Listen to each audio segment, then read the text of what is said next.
This was followed by also by, for example, the Vietnam uh, ambassador as well. So it was launched in from the Permanent Secretary of Culture and Sports. This was launching of the Vietnamese rice cakes. And what I like about is that we were privileged that we were had chance, the opportunity to try Vietnamese rice cakes, as you can see in the picture here. So His Excellency and spouse provided us enjoy the storybooks, not just the physical storybook that is given to us to rewrite, but also to actually share the storybook, and then we can share the actual story behind the rationale and the rice cakes in the story. So that was one of the best opportunities as well when I embarked on the project. And this collection has also, part of it has also been shared on local station media, on RTV, or Radio Station Brunei. And as you can see on the screen, this was myself being interviewed, the storybook from Oman, a storybook from Vietnam as well. So it was also shared under on the morning show or the Rampai Pagi show as well. So I mentioned earlier that it's been presented to the president. So the current president now has also received the book of the story, the boy story of the boy and the crocodile.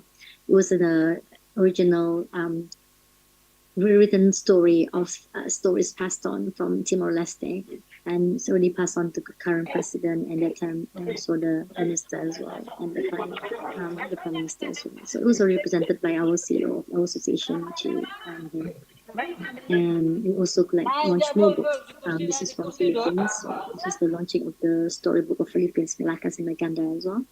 This was also launched.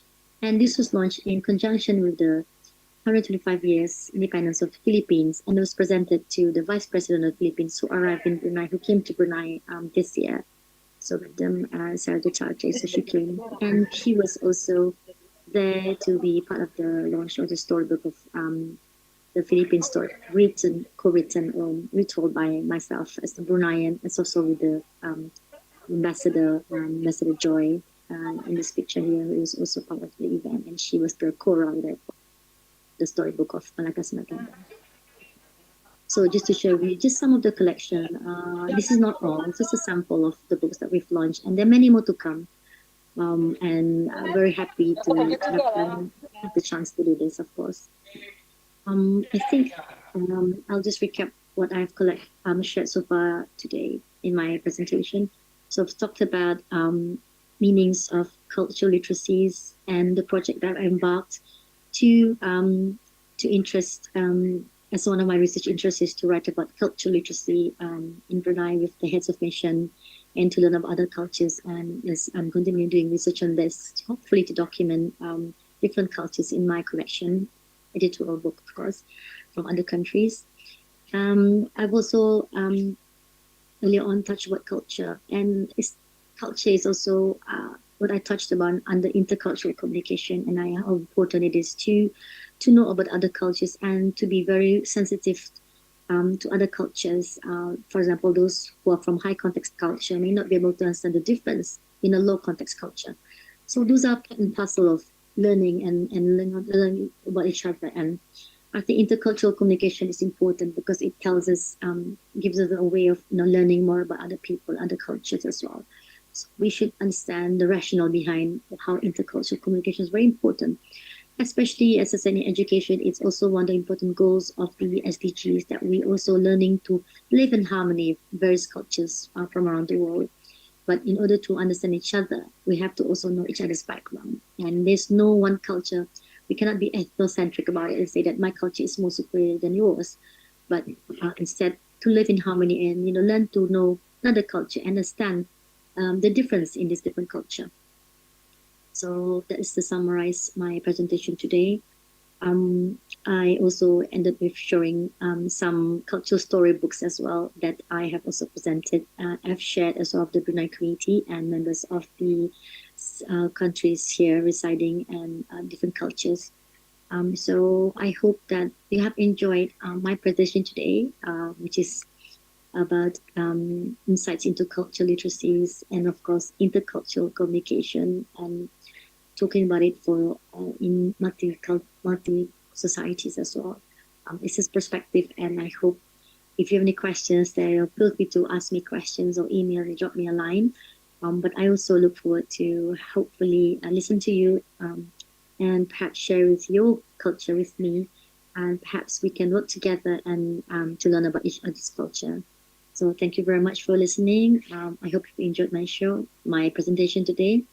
With that, I will stop sharing. And if you have any questions, please feel free to drop me a line and we can talk about this in more details. So I look forward to your questions. So thank you very much for listening. Assalamualaikum warahmatullahi wabarakatuh. Assalamualaikum.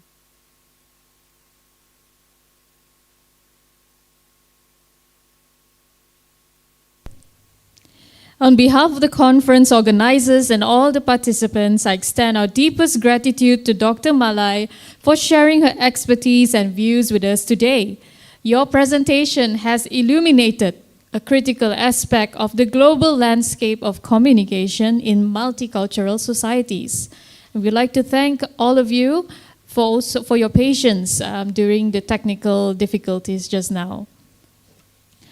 We shall now move on to the Q&A session, and I would like to invite Dr. Malai to take the questions from the audience. You may turn on your camera and microphone, Doctor. Thank you.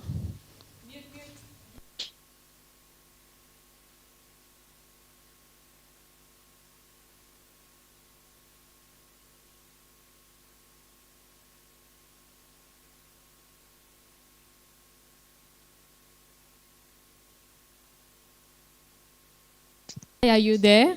Can you hear me?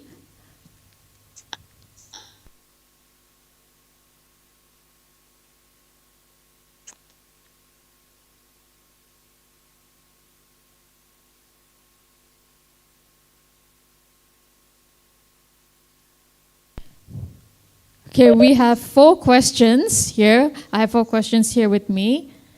I hope that you... Question number 1 comes from UiTM Sabah, Madam Lindy. How can we develop awareness of body language and gestures in intercultural communication around the globe?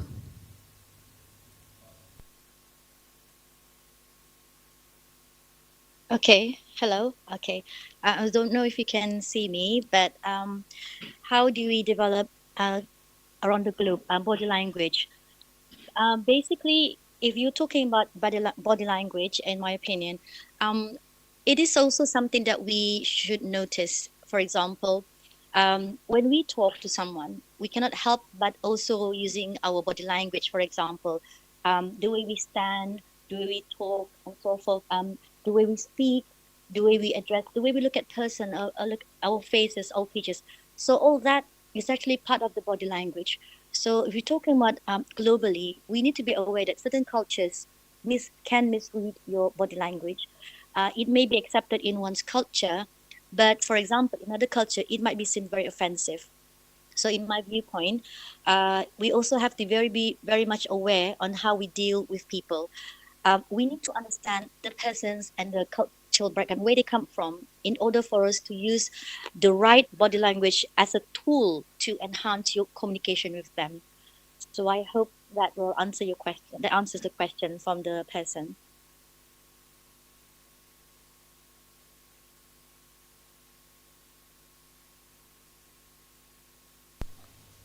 Okay, thank you, Dr. Zaiti. We have another question. The second question is, how do different cultures view the new slang of this generation, such as slay, bro, and riz? This is a question from Ms. Sherlyn. Sure. Example, slay. What's the other one? Bruh, B-R-U-H, and Riz, R-I-Z-Z. I don't know what that means. Okay, so no, I think how do we see it? I believe it's I think we have to be prepared that the generation, especially now, the generation Z that we live in, is completely different from the generation we come from, and some of us anyway. So they come up with new terminologies, new slangs that might be difficult to understand for us, but for their generation, it's a trending. You know, words are trending. Words are used so consistently that we need to know what the words mean so that we don't use it wrongly. You know, I mean, the word bro or slay. Slay is something that's fun and cool, but it's something that our generation, certain generation, are not familiar with. So I think we have to be open. We have to be perceptive to all these new words that comes in, accept them as moving with the times. We have to keep up with the Jonases, if I can call it that. So we make sure that as a communicator, we're always updated with what's going on. If we have to learn it. There are new terms that even my own children say to me. I don't know what you're saying, and they say, "Oh, mom, this is this, this is this." So I think we have to be at best try to understand the new slangs, the new words that we use because it's trending, and because it's only how we can develop our communication skills, and we can understand each other from different culture. I hope that also answers the question for the person who asked the question. Okay, wonderful answer, Dr. Zeti. Yep. Okay, we have a third question here. How do we lessen the barriers of communication between the different generations, such as Gen Z and Boomers? This must have been a question from a parent.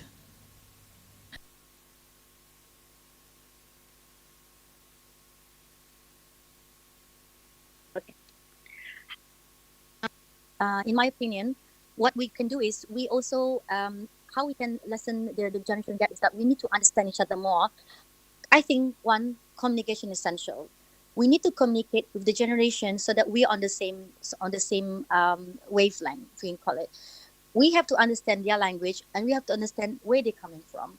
So whatever generation that you come from, be whatever generation, as long as you communicate openly, talk to each other, understand where they come from, understand the likes, the dislikes, their values, what they share and don't share, things like that. I think makes the right much easier for any generation, no matter which generation you come from. So it's all very essential that we are part of this generation. We support each other, and it's only through communication that we're able to tackle some of these issues of any miscommunication and so forth. Thank you. Great. Thank you again. Okay. All right, there's another two more questions, Dr. Zeti. Sure. Do you think we should embrace cultures like wishing greetings during festivities? But in Brunei, we don't see this openly, right? Actually, some of us do. In Brunei, we are a very receptive culture. We do greet each other. I know what you mean. There are certain terms and phrases you're not sure whether you want to use it or not. But I think it all goes back to how close you are with that person. If that person doesn't misinterpret what you're saying and you're just wishing them for the best that they are, I don't see that as a barrier to communication. Because when we say wish someone well, we mean it. We say, "Oh, I'm sorry. I hope that you're feeling better." It can be a simple term, or today's a national day for you, so happy National Day, whatever it may be.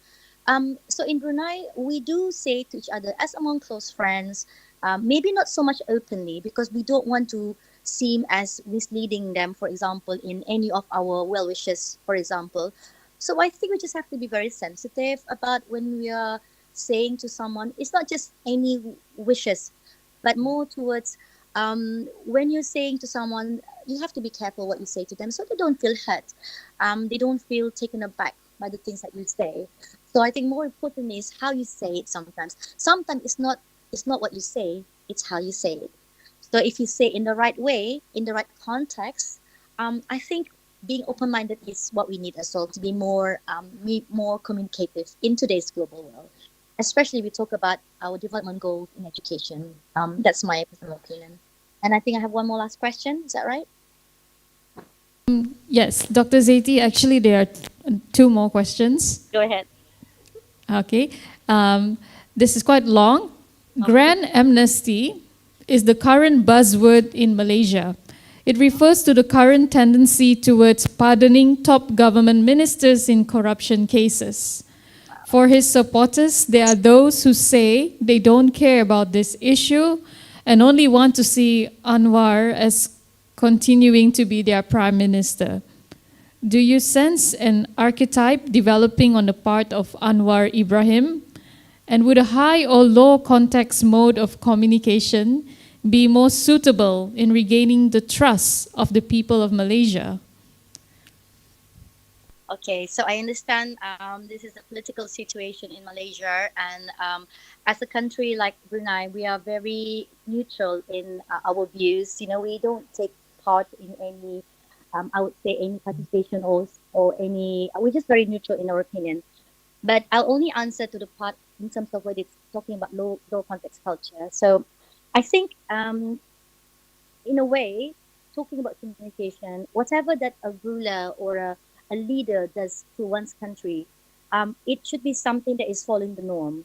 Meaning that if it's something that is acceptable, the society, then so be it. Whether or not you come, but you also have to be very perceptive in terms of if you're talking to someone and you're talking in a low context culture, you have to definitely be aware what you say might be taken differently.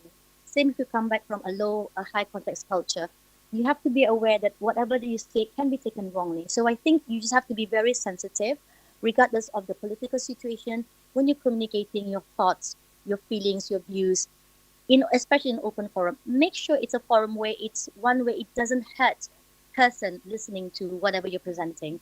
So again, sensitivity is very important, any country, any culture, and I hope that answers your question.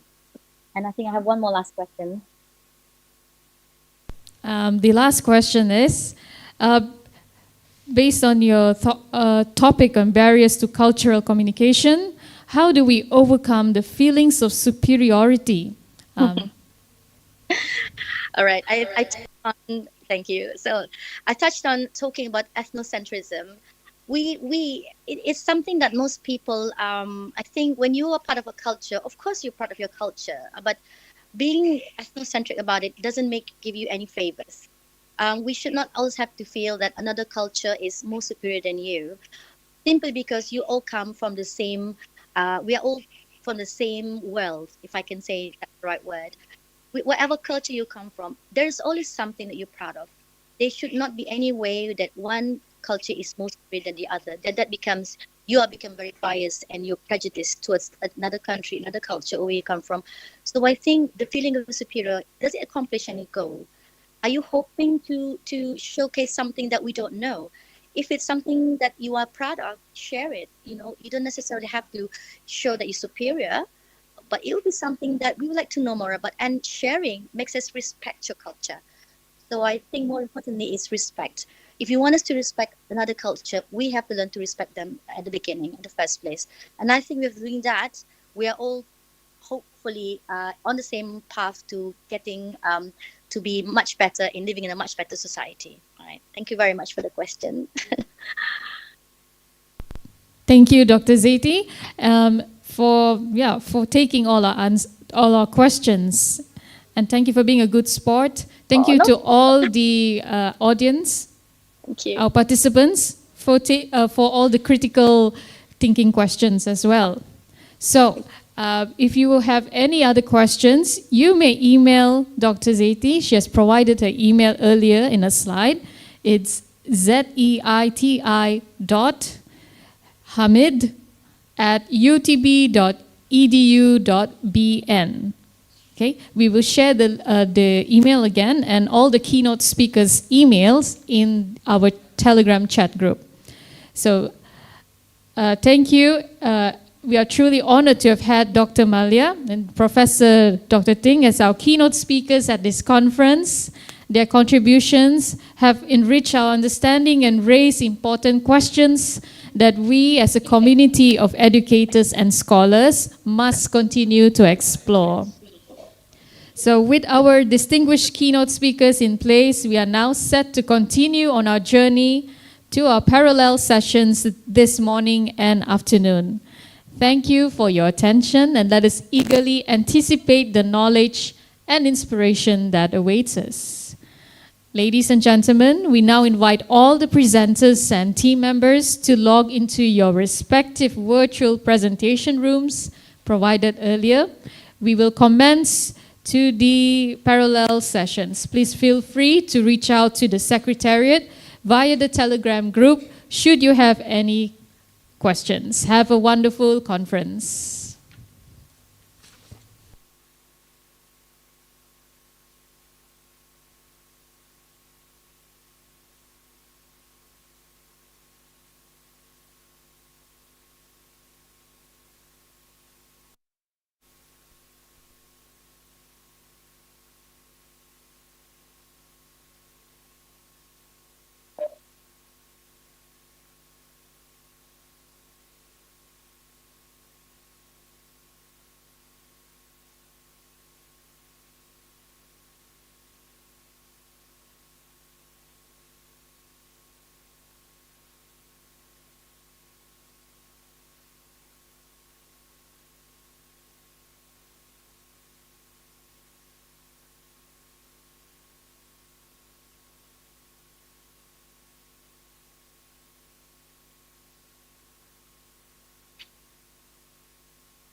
Bismillahirrahmanirrahim. Yang berusaha Dr. Widodo Putra Soeharto.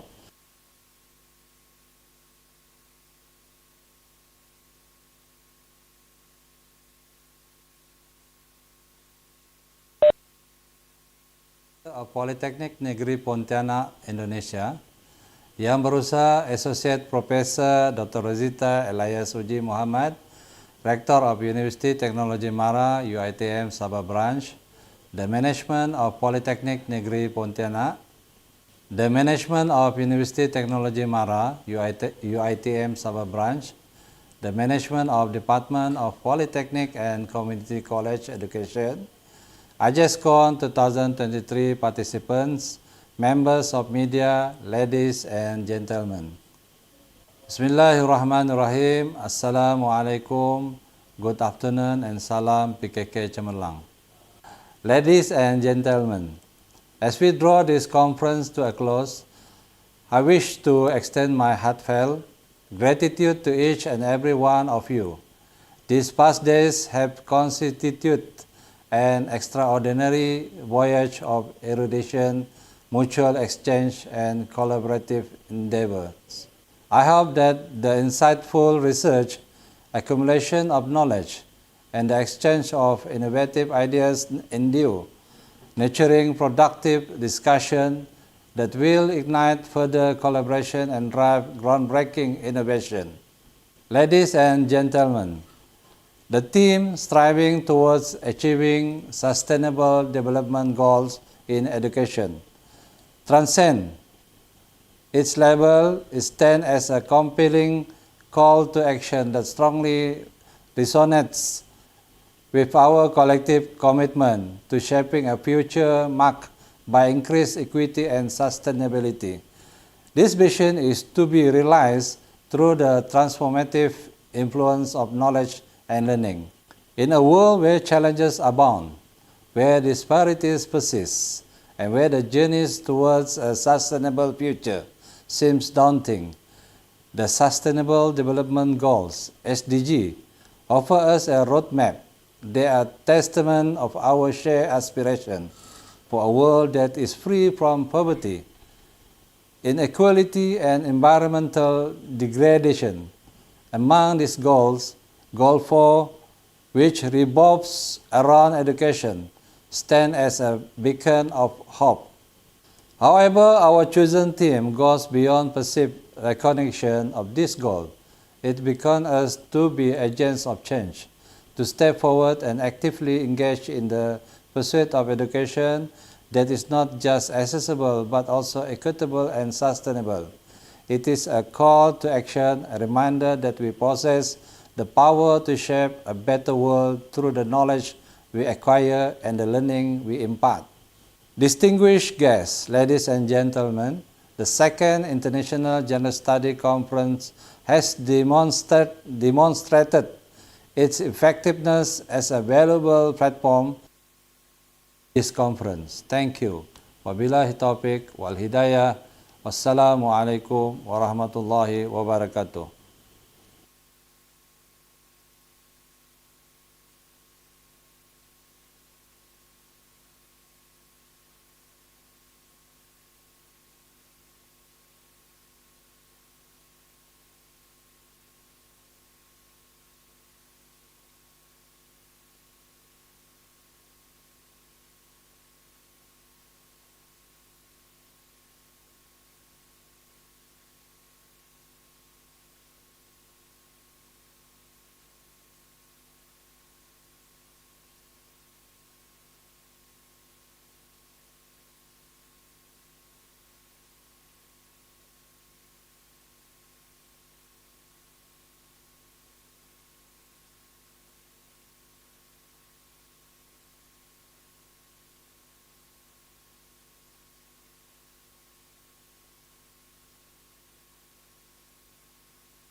Kota Kinabalu dengan visi dan misi di bahu setinggi gunung Kinabalu.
Uraikan.